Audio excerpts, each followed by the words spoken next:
ನನ್ನ ಕ್ಷೇತ್ರದ ಮತದಾರರಿಗೆ ಧನ್ಯವಾದಗಳನ್ನು ಸಲ್ಲಿಸ್ತೇನೆ. ನನಗೆ ಈ ಕ್ಷೇತ್ರದಲ್ಲಿ 3 ಬಾರಿ ಲೋಕಸಭಾ ಸದಸ್ಯನಾಗಿ ಕೆಲಸ ಮಾಡಲಿಕ್ಕೆ ಅವಕಾಶವನ್ನು ಒದಗಿಸಿಕೊಟ್ಟಿದ್ರಿ. 4ನೇ ಬಾರಿಗೆ ಅಗ್ನಿ ಪರೀಕ್ಷೆಯಲ್ಲಿ ನನಗೆ ವಿರಾಮವನ್ನು ಕೊಟ್ಟಿದ್ದೀರಿ. ನನಗೆ ಮತ ಹಾಕಿದಂತ, ನನಗೆ ಪಕ್ಷಕ್ಕೆ ಕೆಲಸ ಮಾಡಿದಂತ ಎಲ್ಲ ಕಾರ್ಯಕರ್ತರಿಗೆ, ಮುಖಂಡರಿಗೆ ಮೊದಲನೇದಾಗಿ ನಾನು ನಾಯಕರುಗಳಿಗೆ ಧನ್ಯವಾದಗಳನ್ನು ಹೇಳಲಿಕ್ಕೆ ನಾನು ಬಯಸ್ತೇನೆ. ಏನು ಇವತ್ತು ಈ ಚುನಾವಣೆಯಲ್ಲಿ ಮತದಾರರ ಪ್ರಭುಗಳು ಇವತ್ತು ತೀರ್ಮಾನವನ್ನು ಕೊಟ್ಟಿದ್ದಾರೆ. ಆ ತೀರ್ಮಾನಕ್ಕೆ ನಾನು ಸ್ವಾಗತವನ್ನು ಮಾಡ್ತಾ ಡಾಕ್ಟರ್ ಮಂಜುನಾಥ್ ರವರಿಗೆ ಅಭಿನಂದನೆಗಳನ್ನು ಸಲ್ಲಿಸ್ತೇನೆ.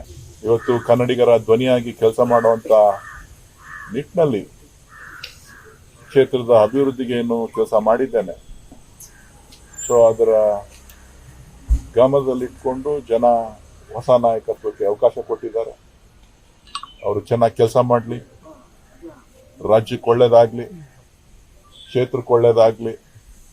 ನಾನು ನನ್ನ ಕ್ಷೇತ್ರದ ಕಾರ್ಯಕರ್ತರನ್ನ, ಜನರ ಜೊತೆ ಒಬ್ಬ ಸಾಮಾನ್ಯ ಪ್ರಜೆಯಾಗಿ, ಪಕ್ಷದ ಒಬ್ಬ ಕಾರ್ಯಕರ್ತನಾಗಿ ಅವ್ರ ಜೊತೆ ಇರ್ತೇನೆ. ಎಲ್ಲ ಕಾರ್ಯಕರ್ತರಿಗೆ ನಾನು ಒಂದು ಸಂದೇಶವನ್ನು ಕೊಡಲಿಕ್ಕೆ ಬಯಸ್ತೇನೆ. ನಾನು ನಿಮ್ಮಲ್ಲಿ ಬೆಳೆದವನು, ನಿಮ್ಮಲ್ಲಿ ಇದ್ದವನು, ನಿಮ್ಮ ಜೊತೆ ಓಡಾಡಿದವನು. ಆ ಕೆಲಸ ನಿರಂತರವಾಗಿರ್ತದೆ. ಪ್ರಜಾಪ್ರಭುತ್ವ ವ್ಯವಸ್ಥೆಯಲ್ಲಿ ಸೋಲು ಗೆಲುವನ್ನು ನಾವು ಸಮಾನವಾಗಿ ಸ್ವೀಕಾರ ಮಾಡಬೇಕು. ಅದನ್ನು ನಾನು ಸ್ವೀಕಾರ ಮಾಡಿದ್ದೇನೆ.